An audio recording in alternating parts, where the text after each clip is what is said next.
Welcome back to the Bible Study Plus podcast. I don't need to say anything else because Jack is back finally. You guys responded in the polls. You wanted him here. Friends, dating, marriage, whatever it is. I think always in that relationship, you gotta put God first. Thanks for watching. Hey,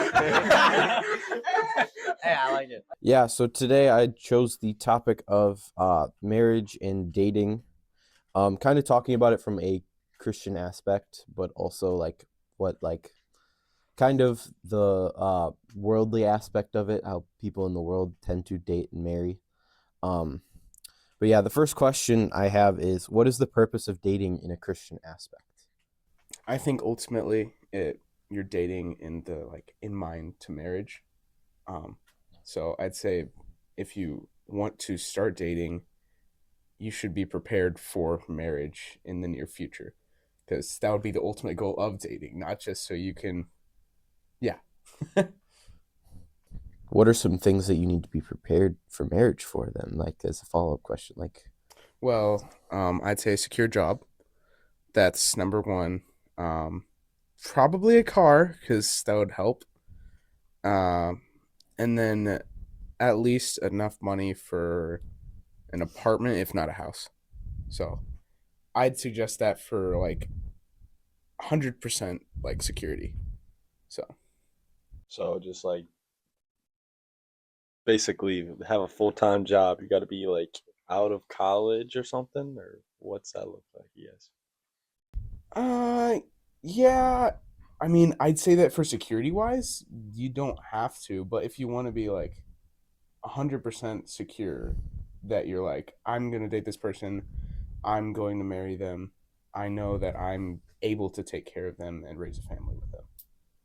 Yeah, I think I think that's the main point here is being able to raise a family, because you don't just want to just run off in marriage and have kids and then all of a sudden you're broke and then then your life is kind of going downhill. You want to know that you can support a family before you make the decision to have one. I would say that's probably more important than I don't know, anything that you were saying, Nathaniel. I think just the level of emotional intelligence is all that's really necessary to be ready for marriage. I was gonna just ask that, what are some virtues and stuff that a man needs to have for someone to get married? I think when you talk about in a biblical sense, they should be reading the word and praying and being a part of a church where they have fellowship and feedback. I mean, that'd be ideal.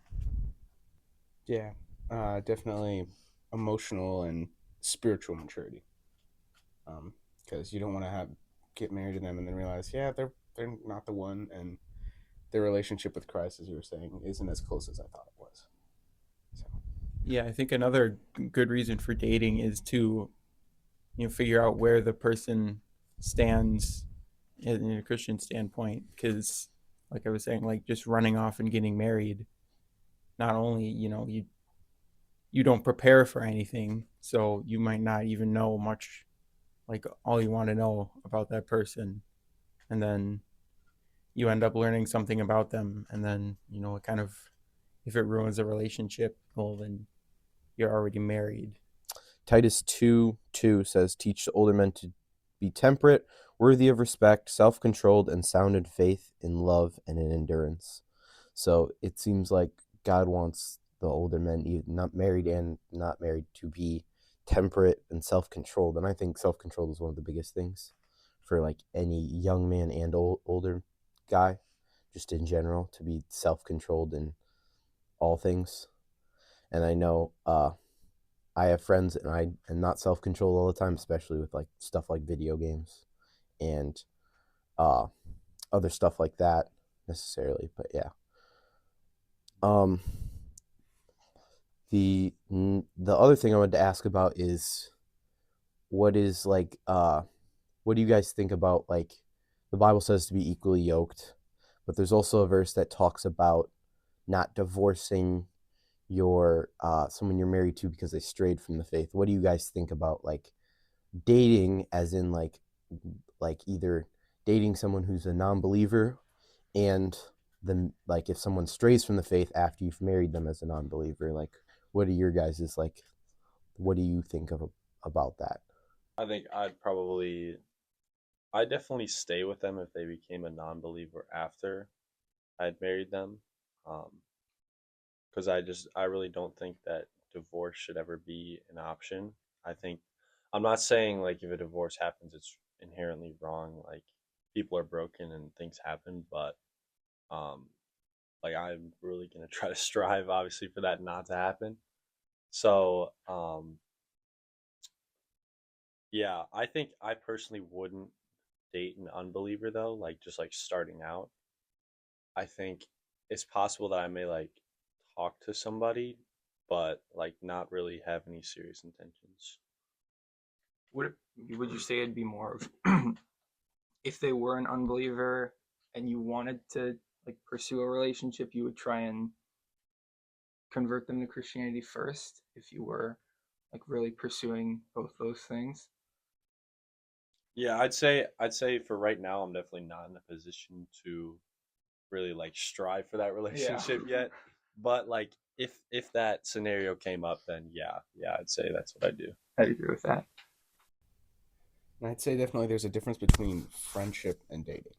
So, like, if you're looking at someone who is a non believer and you want to have a relationship with them, then you could start with friendship and try and bring them to Christ. Because there's a difference between having a friendship with them and dating them, because it gets serious at that point. Well, I also think personally, like until someone's ready to get like married themselves, or like around the end of high school, like and like start actually dating to find someone to get married to, like friendships is the way, even if they are Christian, to find that just in general, just being friends with them, like till like it becomes to a point where like you're getting to know them better to get married compared to getting them to know them as friends, just as a person, a Christ follower in general. Mhm. The marriage standpoint of it, 1 Corinthians 7 talks about it, about the divorcing, not to divorce someone who strayed.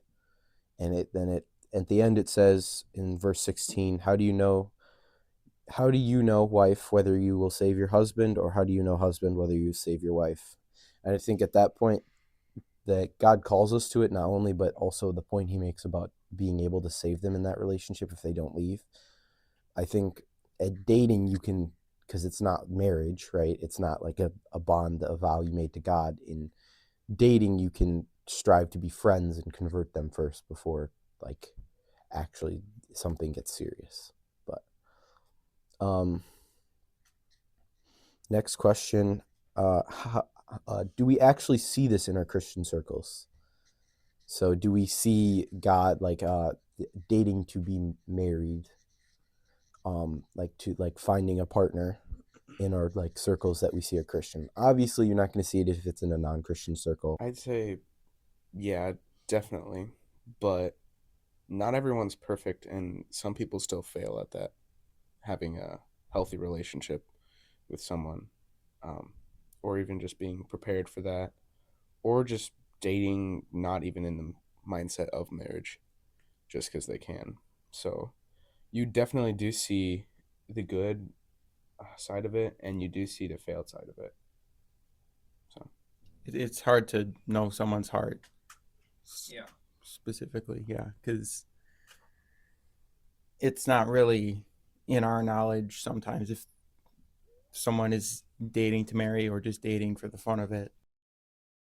I'll definitely say as um like through my gosh, for me, like being in GBOC and Nucha, as I've gotten older, I've definitely seen, looking around me, a lot of like people in high school, like seniors, or they just graduated, they're in relationships. Some are even engaged right now. So you definitely see it as you get older.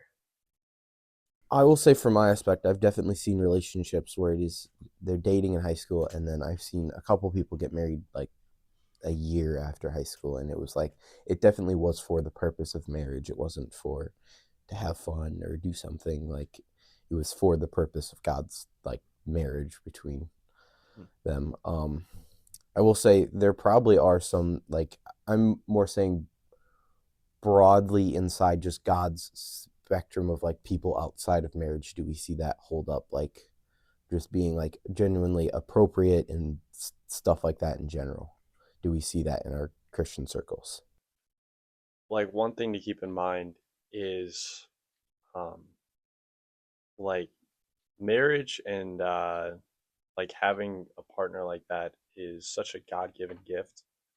So like inherently the devil is against it. So like he's gonna do whatever he can to like break that and twist that and turn that. And there's like so many different ways in our culture that you see that. But like I feel like honestly the for the people that I know, they do a pretty good job. Granted, I don't know a lot of people that are dating right now, but I'm not I'm not really in the loop of things. I'm gonna be honest. But Little segue. I'd say to get to know the person too, because you can't always tell who they are by just seeing them. Um, like you go, even if like a good example is going, like seeing how they treat their family is a good way to see if this is the right person for you. Because they could just treat their family like absolute dirt. And if that's the way that they treat them, then probably not the right person for you because it's probably how they're going to treat you.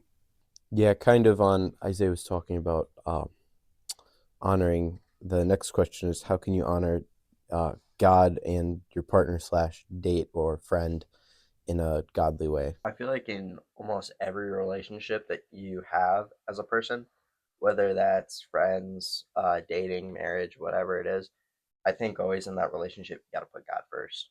Like if you're not putting God first, you may be doing some things wrong. Yeah, I would always just say put God first. Yeah. shout out Yo Boy Pizza. If you know, you know.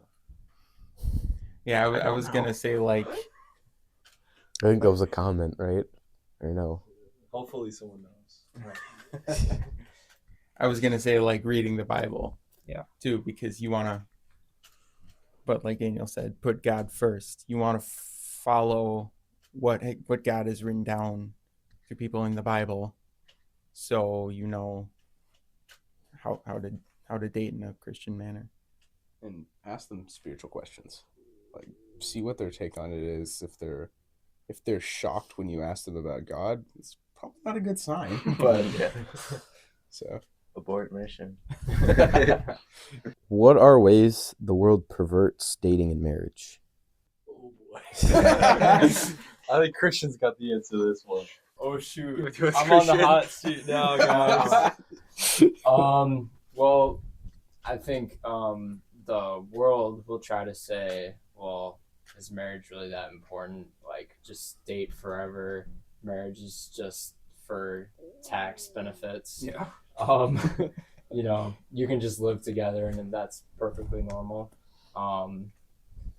There was something else we brought up before this, and that was homosexuality. I'm not gonna dive into that. But you know, there's that too. Yeah.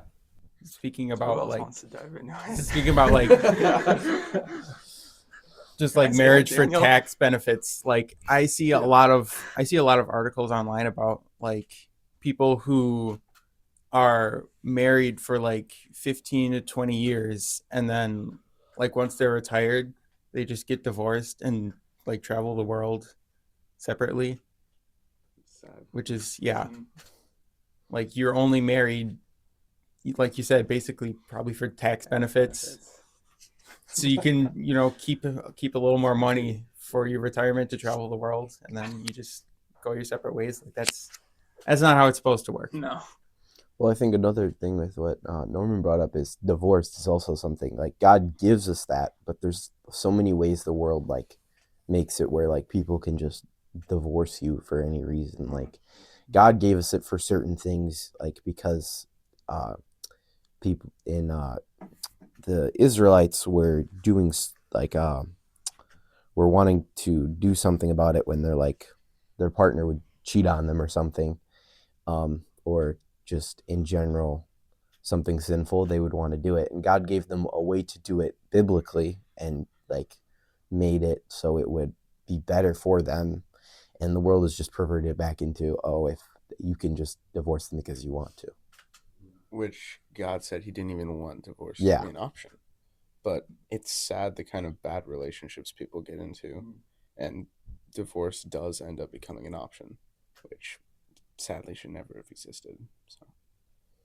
Well, and I think also on what the world teaches about that's dating and marriage and stuff, they always like to say follow your heart or love is love. Definitely hear that a lot. Hey, it's the What's truth. the verse? The heart is the deceitful above all things. Yep. Out of the mouth, the heart speaks. Yeah. There's plenty of verses on that. Yeah. This is off the topic of marriage and dating. A hot take. It can be anything from sports to just stuff in general, like in your life. I thought about everything Someone actually else. do their hot take, bro. I thought about everything else but this. Okay, my hot take, which point is proven, is that hot takes are overrated. That people just want to Thank you. go on Disagree. rants, and it's just some trend they invented. Glad we have that one first. Yeah, thanks, Christian. Which ironically, I went on a hot take about that. So Okay. Oh, that contradicts yourself. I'm a Texans fan, so I would say Will Anderson Jr. is going to have the next DPOI would be my one. Or that Stroud's going to have a bounce back here, even though he was so bad in the playoffs. Okay. Yeah, exactly. Okay, Do you like the first one? I could see the first one happening. Yeah. The second one. The only one in his Okay, way. but like the over only- Myles Garrett though. The only one in his way is Myles Garrett, in my opinion.